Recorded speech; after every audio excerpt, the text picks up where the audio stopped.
ఇది కీన్వాతో స్నాక్. మనం ఎప్పుడు కీన్వా రైస్ లాగా వండుకు తింటాం కదా హెల్త్ కోసం, రైస్ బదులు.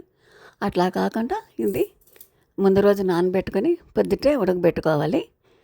దీంతోపాటు శనగలు కూడా నానబెట్టుకోవాలి నైటేని. అవి శనగల్లోకి ఒక ఉల్లిపాయ, ఒక స్పూన్ జీలకర్ర, ఒక స్పూను ధనియాల పౌడరు, పెప్పర్ పౌడర్ వేసి మిక్సీ వేసుకోవాలి. శనగలన్నీ మిక్సీ వేసుకోవాలి. కీన్వా ఉడకబెట్టి ఉంచుకోవాలి. ఆ మిక్సీ పట్టుకున్న దాంట్లోకి ఈ కీన్వా వేసి బాగా కలుపుకోవాలన్నమాట.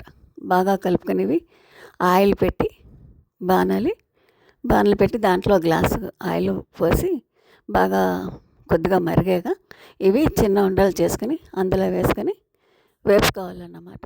వేపుకున్నాక అవి తీసి పిల్లలకి స్నాక్ లాగా పెట్టచ్చు. చాలా బలం ఇది, హెల్త్ పరంగా చాలా మంచిది. టిఫిన్ లాగా, బ్రేక్ఫాస్ట్ లాగా పెట్టుకోవచ్చు. మధ్యాహ్నం లంచ్లో కూడా దీని మీద సాస్ వేసో, కొబ్బరి చట్నీ వేసో, లేకపోతే క్రీమ్ వేసో అట్లా పిల్లలకి లంచ్ బాక్స్లో పెట్టచ్చు. ఇది ఈవినింగ్ స్నాక్లా కూడా తినచ్చు. కీన్వాతో స్నాక్ అన్నమాట ఇది.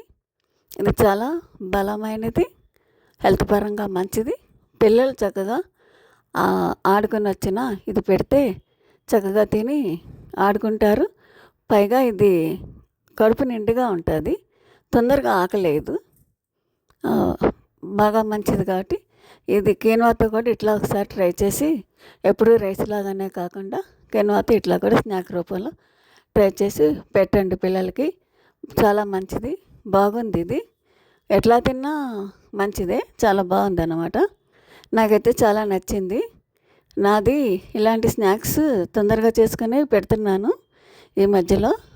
లైక్ చేయండి, షేర్ చేయండి, సబ్స్క్రైబ్ చేయండి.